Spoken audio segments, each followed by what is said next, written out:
Bonjour à tous.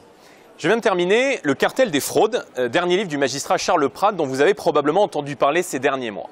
C'est une immersion dans le monde des stats, des sigles méconnus du commun des mortels en rapport avec les prestations sociales qui sont délivrées par la France, les allocations chômage, APL, l'assurance maladie, le RSA et bien sûr les prestations familiales ainsi que les retraites.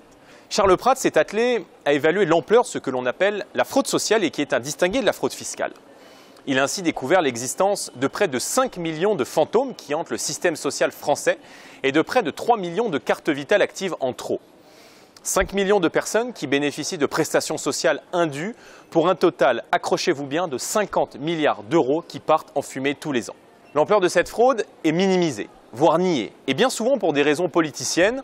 Le magistrat raconte que ce qui terrifie les responsables de cette situation aberrante, c'est la montée de Marine Le Pen. Au commencement de la fraude sociale, il y a la fraude documentaire. On crée de faux documents, notamment d'identité, souvent étrangers, et ensuite c'est jackpot, le robinet est ouvert.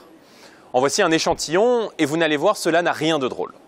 On y découvre par exemple l'histoire d'Abou Alok, de son vrai nom, Zakaria Absay, qui est un djihadiste belge qui a participé à la création de Daesh et qui fraudait tranquillement la sécurité sociale en France. L'histoire de ce médecin de Caen qui détournait les cartes vitales de ses patients pour financer une mosquée au Sénégal. De ces 57 Géorgiens, par exemple, qui sont venus se faire soigner frauduleusement grâce à l'aide médicale d'État en France pour un total de 13 millions d'euros. On apprend aussi qu'en Algérie, il y a davantage de centenaires qui perçoivent des pensions françaises que de centenaires recensés dans tout le pays.